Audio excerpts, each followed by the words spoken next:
नमस्कार। थिंक 360 पर आपका स्वागत है। मैं हूं लोकेंद्र किलानौत और राजस्थान के सभी मुद्दों पर धारा प्रवाह में चर्चा करने के लिए हमारे साथ मौजूद है थिंक 360 के एडिटर इन चीफ और वरिष्ठ पत्रकार श्रीपाल सत्तावत। सर, माना जा रहा था कि कर्नाटक का जो चुनाव है राजस्थान के लिए प्री बोर्ड है। न केवल चुनाव के नतीजे, अब तो मुद्दे भी प्रभावित करने लगे हैं और आचार्य प्रमोद का एक बड़ा ट्वीट आया है कि जहरीला सांप पहले से ही गले में पड़ा हुआ था, बजरंगबली को छेड़ने की कहां जरूरत थी। देखिए, अगर आप पूरे चुनाव को देखें, चाहे गुजरात का चुनाव हो चाहे कोई भी हो, जी। कांग्रेस कहीं न कहीं, जी। कांग्रेस के कुछ नेता जी। जिनमें आप मणिशंकर अय्यर को ले सकते हैं, अभी वो चुप है। मल्लिकार्जुन खड़गे हैं।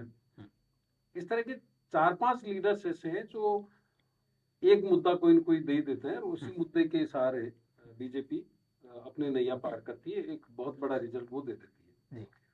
अब तो ये भी कहा जाने लगा कि आप सर्वे, रिसर्च, है ना, जनोन्मुखी योजनाएं, ये अपनी जगह है, लेकिन चुनाव आखिरी के 5 दिनों में तय होता है कि किस मुद्दे पर चुनाव होगा। उस वक्त कौन सा सेंटिमेंट उभार लेता है। जैसे पिछला लोकसभा चुनाव था, पुलवामा का मुद्दा बहुत बड़े उस पे था, तो उस वक्त क्या उभार लेता है।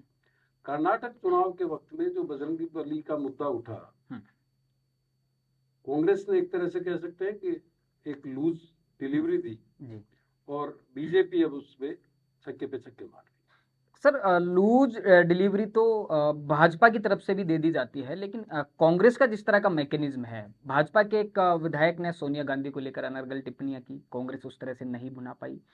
कर्नाटक से कांग्रेस ने जो मुद्दा दिया, अब राजस्थान में इतना चर्चा की जा रही है उस मुद्दे पर। अशोक गहलोत से वही प्रश्न एक पत्रकार ने पूछा, तो वो केवल यहीं तक बढ़े कि बीजेपी धर्म की राजनीति करती है, राम पर राजनीति करती है। ये अशोक गहलोत का एक फिक्स पैरामीटर होता है। भाजपा पर उन्हें जब भी बोलना होता है तो इतनी बात कह देते हैं, लेकिन गोविंद राम मेघवाल जो आपदा प्रबंधन मंत्री है, वो इससे कहीं ज्यादा बढ़ गए और उसको बीजेपी ने तुरंत लपक लिया। देखिए, गोविंद राम मेघवाल ने ये कहा कि बजरंग दल पर रोक लगानी चाहिए। यानी आप इसके पीछे का एक मैकेनिज्म समझिए। पिछले 4 साल से मैं एक चीज महसूस कर रहा हूँ कि डोटासरा महाराणा प्रताप को टारगेट करते हैं। डोटासरा के स्पीच में कहीं न कहीं इस तरह की चीजें आती हैं जो एंटी राजपूत आती हैं और उसके बाद में राजपूतों का रिएक्शन आता है और डोटासरा के साथ में जाट खड़े नजर आते हैं। ये राजनीति पहले होती थी, लेकिन नाथुराम मिर्जा और कल्याण सिंह कालवी के जमाने में, जतादल के जमाने में, ये जो जाट और राजपूत का जो एक पॉलिटिकल राइवलरी थी खत्म हुई और बाद में रिजर्वेशन के जो नए प्रावधान है उसके बाद में जाट यूथ ने फोकस किया अपने कंपटीशन, है ना, उन्होंने अपने करियर के ऊपर फोकस किया। लेकिन उससे क्या हुआ कि जो कांग्रेस का एक वोट बैंक माना जाता था जाट, उसको किस तरह से जोड़ा जाए वापस, किस तरह से इस चीज को उभारा जाए। तो जब डोटासरा ये बोलते हैं तो ऐसा लगता है कि डोटासरा लक्ष्मणगढ़ के एमएलए के तौर पे नहीं बोल रहे हैं या जाट नेता के तौर पे नहीं बोल रहे हैं। वो कांग्रेस का वोट बैंक कैसे वापस हासिल किया जाए, किस तरह से सेंटिमेंट्स को उभारा जाए, किस तरह से एक मुद्दा बनाया जाए, चाहे महाराणा प्रताप के बहाने से बने या राजेंद्र राठौड़ को टारगेट कर लेते हैं, पाठ्यक्रमों के बदलाव के बहाने से बने। इसी तरह से गोविंदराम मेघवाल जब बोलते हैं तो गोविंदराम मेघवाल एक दलित नेता के तौर पर या मंत्री के तौर पर कम, कांग्रेस के नेता के तौर पर बोलते हैं। आप पिछले कुछ समय से देखेंगे कि लगातार इस तरह के मुद्दे उठते रहे कि फलां अधिकारी ने एक ट्वीट किया, फलां अधिकारी ने व्हाट्सएप पे धर्म को लेकर के इस तरह की टिप्पणी की, देवी देवताओं को लेकर के टिप्पणी की। ये उसी का एक्सटेंशन है। गोविंद राम मेघवाल उसी सोच को आगे ले जाना चाहते हैं जो लगातार दलित को हिंदुत्व से अलग करने की बात कही जा रही है। एक बड़ा वर्ग है जो बौद्ध धर्म की तरफ ले जाना चाहता है। एक बड़ा धर्म है जो ये कहना चाहता है कि भाई आप जब उनके साथ होते हैं तो आप दलित होते हैं और वोट की जब जरूरत होती है तो आपको हिंदू बना दिया जाता है। तो ये एक स्ट्रेटेजिक मूव लगता है कांग्रेस का। और बजरंग दल के विरोध की बात करें या बजरंग दल पे बैन की बात करें, ये एक दलित नेता के जरिए उठाया जाने वाला मुद्दा हम्म, कहीं न कहीं हम्म, हिंदुत्व की काट का एक तरीका ये है। हम्म, लेकिन अगर कांग्रेस इस पे खेल जाती है, हम्म, कांग्रेस आगे बढ़ जाती, गहलोत इसका नतीजा जानते हैं जी, कि अगर इस पे आगे बढ़ेंगे हम्म, तो अल्टीमेटली नुकसान कांग्रेस का होगा। जी, क्योंकि जब धर्म की राजनीति हम्म, प्रभाव में आती भाजपा है, ज्यादा बेहतर। संप्रदाय की जी, राजनीति हम्म, आती है, हम्म, तो हमेशा बीजेपी को फायदा होता है। और जब जाति की राजनीति होती है, हम्म, जातिवाद के आधार पे चुनाव होते हैं, हम्म, कास्ट फैक्टर्स को देख करके चुनाव होते हैं, जी, तो उसमें हमेशा कांग्रेस मुनाफे में होती है। और इस बार जो आप देखेंगे, जो राजस्थान की जो इंटेलिजेंस यूनिट है, जी, उनके जरिए सरकार फीडबैक ले रही है किस इलाके में किस एमएलए की क्या स्थिति है, जी, उसके खिलाफ कौन से फैक्टर्स काम करेंगे, उसके पक्ष में कौन से फैक्टर्स काम करेंगे। साथ ही जो उम्मीदवार के चयन के लिए जी, या वोट बैंक को किस तरह से तराशा जाए, उसके हम्म, लिए पहली बार हम्म, कांग्रेस जो है वो जाति नहीं, हम्म, उपजाति, गोत्र और उपगोत्र तक जा रही है। हम्म, उसके भी डाटा वो कलेक्ट कर रही हम्म, है हम्म, कि चोमू में हरियाणा ब्राह्मण ज्यादा है, या हम्म, बागड़ा ब्राह्मण ज्यादा है, या जी, गोंड ब्राह्मण ज्यादा है, हम्म, पारिक हैं तो कितने हैं। जी। इस तरह के फैक्टर्स पे भी वो काम कर रही है, उस तरह के डाटा भी वो कलेक्ट कर लेकिन रही सर गोविंद राम मेघवाल ने जिस तरह का बयान दिया है तो ये तो भाजपा को बैठा बिठाया एक मुद्दा मिल गया है एक तरह से। आप देखिए जिस तरह से भाजपा अब इलेक्शन बहुत नजदीक है और जिस तरफ ले जाना चाहती है मुद्दों को, क्योंकि मुख्यमंत्री अशोक गहलोत है वो लगातार अपनी जन कल्याणकारी योजनाओं की बातें कर रहे हैं। नए नवेले प्रदेश अध्यक्ष सीपी जोशी के जनाक्रोश रैलियों में उनके आप भाषणों को सुनिए, वो जयपुर ब्लास्ट केस पर लगातार बोलते हैं और ना केवल बोलते हैं, सीधा कहते हैं कि कमजोर पैरवी किसे खुश करने के लिए की गई। वो करौली दंगों की बात करते हैं, जोधपुर में जो मुद्दा हुआ वो उनकी बात करते हैं, रामनवमी के जुलूस की बात करते हैं और वह ये कहते हैं कि किस समुदाय को खुश करने के लिए रामनवमी के जो जुलूस हैं उन पर आप बैन लगवा रहे हैं। तो भाजपा जिस कोशिश में देखिए, ये कोर्स तो बीजेपी को सूट करता है, जी, ये पूरा सिलेबस जो है वो हम्म, बीजेपी को सूट करता हम्म, है। और उसी में जब इस तरह के मुद्दा आते हैं तो स्वाभाविक तौर पे बीजेपी को फायदा होता है। जी, लेकिन गोविंद राम मेघवाल जो बोल रहे हैं, गोविंद राम मेघवाल को आप कोई हम्म, सतही नेता नहीं मान सकते। वो हम्म, अपने इलाके में बड़ा हम्म, प्रभाव रखते हैं। जी, और आप अगर दलित संगठनों की बात हम्म, करें या दलित नेताओं की बात हम्म, करें, तो एक एक काम पिछले कुछ हम्म, वक्त से वापस शुरू हुआ है हम्म, कि जो दलित वोट बैंक हम्म, हिंदू बन करके जी, संघ के संपर्क में आया या हम्म, बीजेपी के फोल्ड हम्म, में चला गया, हम्म, उसको वापस उस फोल्ड से कैसे निकाला हम्म, जाए। इसलिए मूर्ति हम्म, पूजा के विरोध में बात हो रही है, हम्म, धर्म के विरोध हम्म, में बात हो रही है, हम्म, रामायण के मुद्दों को उठाया जा रहा है जी, अक्रॉस द कंट्री। हम्म, और गोविंद राम मेघवाल ने जो ये कहा है, हम्म, उसके पीछे भी एक हम्म, सोची समझी रणनीति है हम्म, कि एक दलित नेता उस मुद्दे को उठाएगा, हम्म, दूसरा जो संजीदा नेता है, जो हम्म, अपने आप को हम्म, संजीदगी शो करना हम्म, चाहता है, हम्म, वो उसको डाइवर्ट करने की हम्म, हल्की सी कोशिश करेगा। हम्म, लेकिन पूरा फोकस अभी यही है हम्म, कि दलित वोट बैंक को वापस बीजेपी के फोल्ड से, जो करीब 30% के आसपास चला गया था, हम्म, उसको वापस कैसे जोड़ा जाए, हम्म, दलित मुस्लिम की गठजोड़ को कैसे मजबूत किया जाए। जी, इसी तरह से जो पॉलिटिकल राइवलरीज होती थी, हम्म, चाहे जाट राजपूत की माने, जी, चाहे गुर्जर मीणा की माने, अलग अलग इलाकों में जो जी, प्रभावशाली जातियां हैं, जी, अ, उनको वापस कैसे उभारा जाए। जी, एक अगर किसी एक के पक्ष में जाए तो दूसरे को अपने पक्ष में लिया जाए। जी, ये काम मुझे अच्छी तरह याद आता है, नवल किशोर शर्मा जी का एक किस्सा मुझे किसी ने जिक्र किया था। जी, उनको किसी ने कहा कि सब टिकट जो है वो जाति के हम्म, आधार पर दिए जा रहे हैं। हम्म, तो नवल जी बहुत वरिष्ठ नेता रहे कांग्रेस के, जी, लंबी राजनीति की उन्होंने, एमपी जी, रहे, केंद्रीय मंत्री रहे, संगठन में उनके पास में बड़ा प्रभार रहा। जी, उन्होंने कहा कि जिस दिन जाति की राजनीति खत्म कर देगी हम्म, कांग्रेस, हम्म, कांग्रेस निपट जाएगी। हम्म, क्योंकि धर्म की राजनीति में हमेशा हम्म, बीजेपी कांग्रेस से आगे खड़ी दिखेगी। जी। सर एक बड़ा आपने जैसे कि अभी कहा कि संप्रदाय की जो राजनीति है वो कहीं ना कहीं भाजपा को सूट करती है और उसके काउंटर में कांग्रेस के पास में होती है जाति कार्ड। पिछले दिनों दलितों की जिस तरह की घटनाएं बढ़ी हैं, चाहे आप जालोर का एक प्रकरण हुआ, बाड़मेर में इन दिनों एक प्रकरण हुआ है, पाली जिले में भी एक प्रकरण हुआ, तो वहां भीम आर्मी के जो चीफ हैं चंद्रशेखर रावण या फिर जो दलित संगठन है उनका जो इन्वॉल्वमेंट है और उनकी जो गतिविधियां हैं वो लगातार देखी गई और ये वो क्षेत्र है जहां भारतीय जनता पार्टी बहुत ज्यादा मजबूत है। देखिए, दलित उत्पीड़न की घटनाएं सिर्फ उस इलाके में हो रही हो ऐसा नहीं है। जी, इसी राजस्थान में देखा कि कुम्हेर कांड हुआ, हम्म, घर जला दिए गए, लोग जला दिए जी, गए। बहुत हीनियस घटना थी हम्म, भरतपुर की। हम्म, लेकिन उस वक्त भीम आर्मी का उदय नहीं हुआ था। जी, लेकिन जब दांगावास कांड हुआ नागौर जिले नागौर में, जी। वो विभत्स हत्या थी, सामूहिक नरसंहार था जी। उस वक्त तक भीम आर्मी का एग्जिस्टेंस था, हम्म, बीएसपी थी, बम सेफ था, जी जी लेकिन वो वहां पर उस तरह से नजर नहीं आए। जी।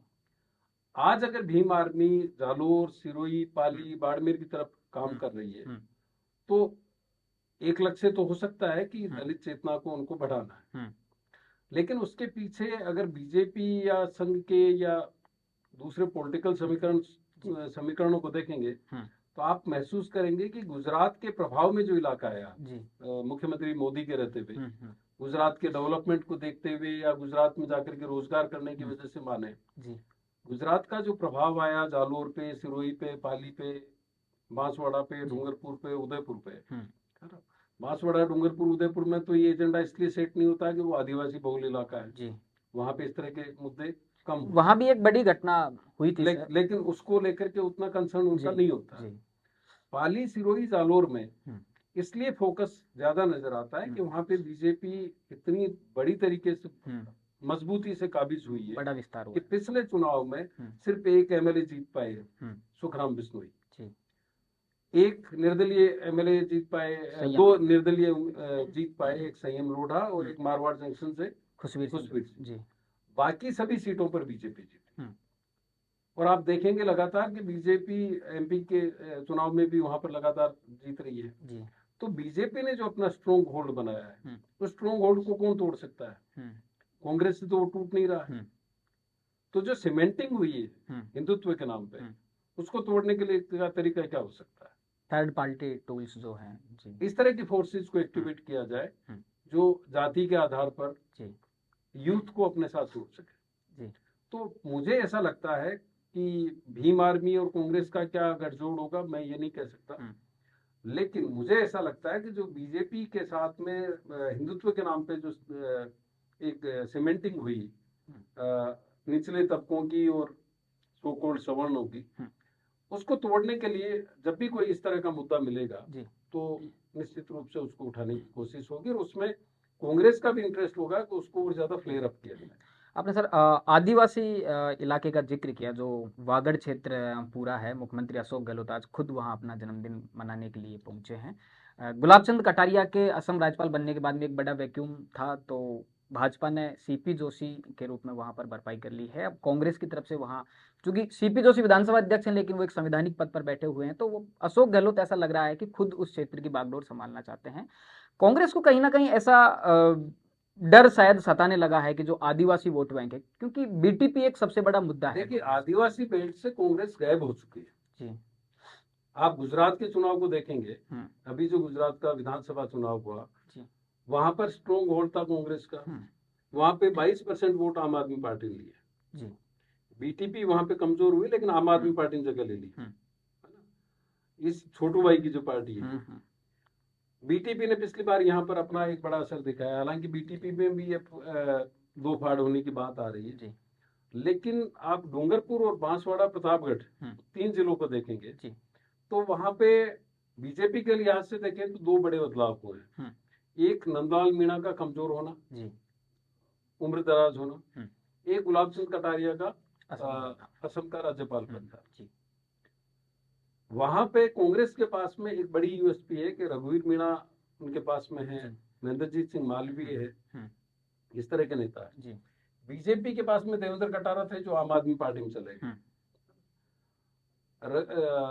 रणधीर सिंह बिंडर है हम्म, जो अपना प्रभाव रखते हैं जनता सेना के जी। जरिए, उनके ऊपर भी आम आदमी पार्टी काम कर रही है देवेंद्र कटारा को ले जाने के बाद। हम्म, तो उस बेल्ट में भी जिस तरह से मैंने जालोर, सिरोही और पाली की बात कही, जी। वहां पर बीजेपी और बीटीपी का प्रभाव बढ़ा। हम्म, आदिवासी बेल्ट को कांग्रेस अपना स्ट्रॉन्ग होल्ड मानती रही है। जी।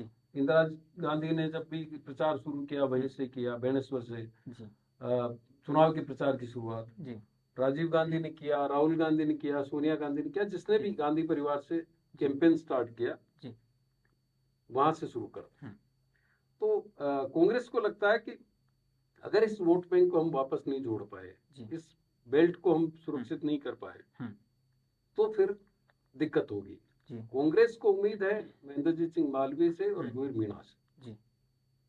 बीजेपी के पास जो मजबूत नेता थे, नवनीत लाल नीनामा, देवेंद्र कटारा चले गए, तो उनको लगता है कि ये जो इलाका है जहाँ पे हम काबिज हो सकते हैं। हालांकि यूथ पॉलिटिक्स से, स्टूडेंट पॉलिटिक्स से आए हुए सुशील कटारा जैसे लोग बीजेपी के पास में हैं वहाँ पे, जो एबीवीपी से भी जुड़े रहे। गणेश गोगरा, वनवासी कल्याण परिषद जो है वो वहाँ पे अपना काम कर रही है बड़े वक्त से। गुजरात का भी वहाँ पे प्रभाव है, गुजरात में काफी लोग वहाँ रोजगार करने के लिए जाते हैं। तो उस बेल्ट को अब वापस कांग्रेस बीजेपी से लेना चाहती है। बीजेपी के पास कुछ और भी नेता है, लाल सिंह झाला है जिनका काफी कॉन्स्टिट्यूएंसीज में प्रभाव माना जाता है, लेकिन वो जब राहुल गांधी ने उनको विशेष तौर पर तवज्जो दी, उसके बाद से जो पॉलिटिक्स होती है ना कि आपका सीधा अगर हाईकमान से कनेक्ट हो रहा है तो 10 लोग मिलकर के उनको निपटाने में लग जाते हैं। मानवेंद्र सिंह जसोल का एक एग्जांपल है। तो लाल सिंह झाला वहाँ पे गोगुंदा, उदयपुर ग्रामीण, कुंभलगढ़, मावली, उदयपुर प्रोपर, ये करीब 8-10 सीटें हैं नाथद्वारा, वहाँ पे अपना प्रभाव रखते हैं। लेकिन उनको जिस तरह से निपटाने की कोशिश हुई, उनको मावली से टिकट दिया गया, मावली से टिकट काट दिया गया, कुंभलगढ़ से वो टिकट चाहते थे, तो वहां पे कांग्रेस के पास में उस तरह की लीडरशिप नहीं है। लाल सिंह झाला अपने आप को उपेक्षित महसूस कर रहे हैं। सीपी जोशी चूंकि विधानसभा अध्यक्ष हैं तो उनकी उस तरह की एक्टिविटीज नहीं हो सकती। हालांकि आदिवासी नेता उनके पास में, कांग्रेस के पास में बड़े हैं, इसीलिए गहलोत को लगता है कि वहां पे मजबूती दिखा करके अपनी एक्टिविटीज को बढ़ा करके वापस इस वोट बैंक को हासिल किया जाए, क्योंकि जितना बीटीपी और आम आदमी पार्टी का प्रभाव बढ़ेगा वहां पर, उतना ही कांग्रेस कमजोर होती चली जाएगी। बीटीपी एक बड़ा चैलेंज है सर। जिस तरह से राजकुमार राउत लगातार एक्टिव दिखते हैं या फिर आदिवासी मुद्दों पर भी बोलते हैं, और उनकी जो लोकप्रियता है वो धीरे धीरे बढ़ती जा रही है। विधानसभा में उन्होंने एक बहुत गजब का मुद्दा उठाया कि भाजपा और कांग्रेस आदिवासी जो बहुल इलाका है उसे धर्म की प्रयोगशाला बना रही है। वहां पर आरएसएस ने बहुत काम किया है आदिवासी इलाकों में, और एक नारा हुआ करता था कि जहां चर्च वहां मंदिर, कुछ ऐसा उन्होंने नारा दिया। तो लगातार काम किया, उसका फायदा भाजपा को लगातार मिलता रहा है। लेकिन अब राजकुमार जो रौत है वो इन मुद्दों पर धीरे धीरे मुखर हो रहे हैं। वो राजकुमार रौत हो चाहे सुशील कटारा हो, है ना, ये स्टूडेंट पॉलिटिक्स से आए हुए लोग हैं, इनकी बड़ी अपील है। और उस बेल्ट में अगर आप देखेंगे तो एक बहुत बड़ा प्रभावी समूह जो बन रहा है वोट बैंक के लिहाज से, वो यूथ बन रहा है। वो उदयपुर आ रहा है, बाहर निकल रहा है, पढ़ रहा है, कंपटीशन देना चालू किया है, उसको अपने अधिकारों की समझ होने लगी है ना। तो उस बेल्ट में कांग्रेस ने भी काम करने की कोशिश की थी, गहलोत सरकार ने, पिछली गहलोत सरकार ने, हालांकि इस बार वो भूल गए। वहां पर हाईवेज लाने की बात हो रही थी, ब्रॉडगेज लाने की बात हो रही थी, बांसवाड़ा, डूंगरपुर और पूरे इलाके को सरसब्ज करने की बात हो रही थी। अभी संभागीय मुख्यालय भी वहां पर बनाया गया है। तो बेसिक पर्पज ये था कि जो ये एजुकेटेड यूथ है एसटी का, इसको वापस कैसे जोड़ा जाए, जो काफी वक्त से बीटीपी के प्रभाव में आया है। आम आदमी पार्टी की भी रीच गुजरात में जिस तरह से बढ़ी है, कांग्रेस को आशंका है कि ये यहाँ भी बढ़ेगी। और बेसिक चीज ये कि अगर आदिवासी बहुल इलाकों में कांग्रेस कमजोर होती है तो आप ये देखिए कि बहुत बड़ा नुकसान कांग्रेस को इससे होता है। जहां जहां आदिवासी बेल्ट है वो अलग अलग मैकेनिज्म से वो काम कर रही है। आप पूर्वी राजस्थान में आएंगे, वहां पर गुर्जर मीणा एक पॉलिटिकल राइवलरी थी एक वक्त, लेकिन सचिन पायलट ने पिछले जब वो पार्टी अध्यक्ष थे 5 साल में, उन्होंने उस मैकेनिज्म को ठीक किया। तो अब वहां पे माली, सैनी, कुशवाहा जो कम्युनिटी है, एक ही वर्ग है माली, उनके आरक्षण को हवा दी जा रही है, आरक्षण के मुद्दे को। वो मोटिवेटेड है, पॉलिटिकल मोटिवेटेड है ना, ताकि एक नया वोट बैंक वहां पे खड़ा जाए। तो आदिवासी इलाकों के समीकरणों को बदलने के लिए कांग्रेस या सरकार या इनके जितने भी जो स्ट्रेटेजी बनाने वाले लोग हैं वो अलग तरीके से काम कर रहे हैं। और इसीलिए गहलोत जो है वो वहाँ जन्मदिन मना रहे हैं, अपने आप को वहाँ पर फोकस करना चाह रहे हैं। 6 तारीख को सर सचिन पायलट का एक बड़ा पब्लिक इवेंट कह सकते हैं। हेमाराम चौधरी ने एक हॉस्टल बनाया है, निशाना कहीं ना कहीं सियासी है, उद्देश्य कहीं ना कहीं सियासी है। सचिन पायलट को बतौर मुख्य अतिथि वहां बुलाया है और बड़ी तैयारियां की जा रही हैं। एक बड़ा पब्लिक, देखिए जो हॉस्टल बनाया गया है, हॉस्टल के पीछे तो बहुत ही एक नेक सोच है। हाँ जी, मतलब प्रगतिशील सोच है। बाड़मेर का जो इलाका है पूरा रेतीला इलाका है, बच्चे वहां पर पढ़ नहीं पाते। तो वीरेंद्र चौधरी जो इनके हेमाराम चौधरी के पुत्र थे, उनके निधन के बाद में वीरेंद्र चौधरी की वाइफ और वीरेंद्र चौधरी की बहन, इन्होंने बेशकीमती जमीन दे करके और ये होटल बनाने का वीरेंद्र धाम के नाम से ये योजना बनाई। ये सिर्फ वही नहीं बन रहा है, गुजरात में भी ये अहमदाबाद में बनाया जा रहा था कि बच्चे वहां पे जो लोग जा रहे हैं इलाज करवाने के लिए उनको दिक्कत नहीं। तो एक बहुत ही नेक सोच है। टाइमिंग को अगर आप देखेंगे तो टाइमिंग बहुत इंपॉर्टेंट है। ये उसी इलाके में है जहाँ पे हरीश चौधरी मौजूद हैं, जहाँ पे गहलोत का प्रभाव माना जाता है वेस्टर्न राजस्थान में। और इसकी सबसे बड़ी बात यह है कि ये गैर राजनीतिक कार्यक्रम है, तो इसमें कांग्रेस के झंडे नहीं होंगे। ठीक उसी तरह से जैसे अनशन किया गया था, उसमें न सोनिया गांधी थी, न राहुल गांधी थे, न प्रियंका गांधी थे, न कांग्रेस का झंडा था। जो फीडबैक अब तक आ रहा है वो ये आ रहा है कि जो वीरेंद्र धाम का कार्यक्रम होगा वो भी नॉन पॉलिटिकल होगा, उसके बहाने से बड़ी भीड़ जुटेगी और एक जो पॉलिटिकल एग्जिस्टेंस है गहलोत के इलाके में वो दिखाने की कोशिश होगी उस मंच के जरिए तमाम कांग्रेस के बड़े नेताओं को कि सचिन पायलट किसी एक इलाके के या किसी एक जाति के या किसी एक वर्ग के नेता नहीं है, उनकी स्वीकार्यता पूरे राजस्थान में। सर एक और इवेंट पर आप देखिए कि दो नेताओं को हम यहाँ पर लेते हैं। एक तो रामेश्वर डूडी, उन्होंने एक किसान सम्मेलन जसरासर में करवाया। चर्चा इस तरह की कि जाट वोट बैंक को साधने के लिए रामेश्वर डूडी को अब एक्टिव किया जा रहा है, उनके बोल्ड बयान भी देखने को मिले हैं।